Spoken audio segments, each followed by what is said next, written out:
I just did the whole thing without the mic, so let's try this again. I know I usually beat around the bush a lot in the beginning of my videos, so let's not do that here. The other week, I was watching the UFC Fight Night, headlined by Jailton Almeida and Biggie Boy. I was watching the early prelims, and one fight was just so amazingly weird that I have to talk about it. And what is that fight, you ask? That fight was between Ji-Yeon Kim and Mandy Bohm. Now, if you guys don't know who either of those two fighters are, do not worry. Going into the fight, Ji-Yeon Kim was on a 4-fight losing streak, with one of those losses being to Alexa Grasso, which is crazy to think that these two were ever in the cage together. And Mandy Bohm was 0-2 in her only 2 UFC fights prior to this, and she was looking absolutely horrible in those fights. She looked like she doesn't even belong in the UFC. And you could tell that this fight was very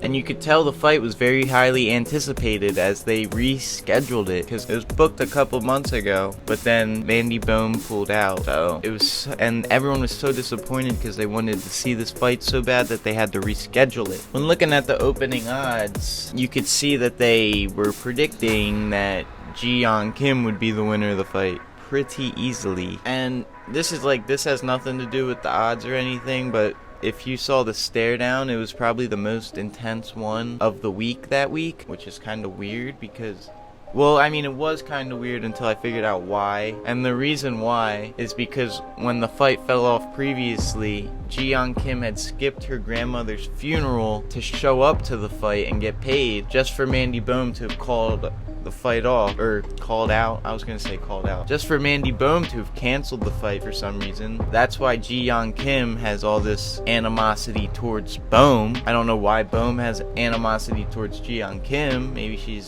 just like, don't do that to me, bitch. But intense fight, got me pretty excited to watch it. I don't know why, because I should have known that it wouldn't have been that good, but intense face-off. There you go. Yeah, but that told us that Kim doesn't like Bohm whatsoever, which is important to know for later. Anyway, let's get into the fight. It started out with a bang, literally, as Ji-Yeon Kim almost knocked out Bohm with the first punch that she threw, which made it clear very early Kim has a significant striking advantage, which is important to know for later.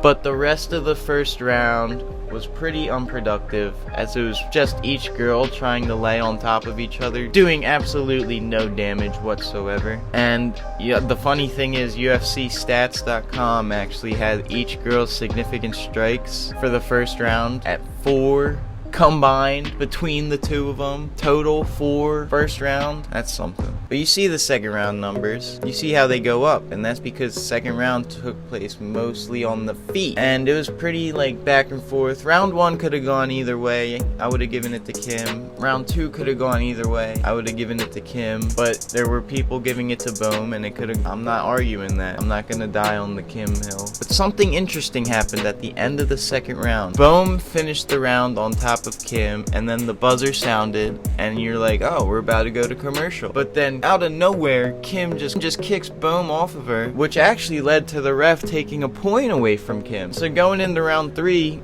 Kim should be up 2-0, but now, since she pushed Bohm off of her at the end of that round, she lost the point, so now it's tied 1-1. Or if the judges are even bad, she could be down 2-0, but she definitely won round 2, so only that. It's either tied or she's down 2-0, so either way she needs to win round 3. So how do you think the striker would beat the grappler in round 3? By striking, right? And that's what her coaches were telling her to do. They were screaming at her the whole time. They're like, Kim, strike, strike! And why were they screaming this? Because Kim was holding on to Bohm for the third round. She was trying to take her down for some reason. She was clinching her against the fence. Showed absolutely no discipline to listen to her coaches. Showed absolutely no fight IQ because she was taking it to where she was worse in the fight and where Bohm was better.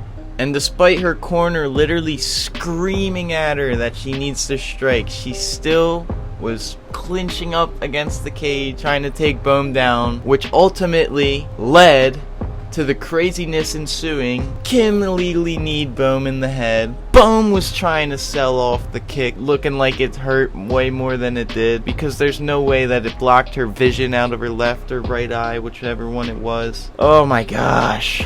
Yeah, Bohm had her best Aljamain Sterling impression there, but Bohm has absolutely no skill, unlike Aljamain Sterling. So the crazy thing is that the fight's over now, right? Bohm's gonna win by DQ, right?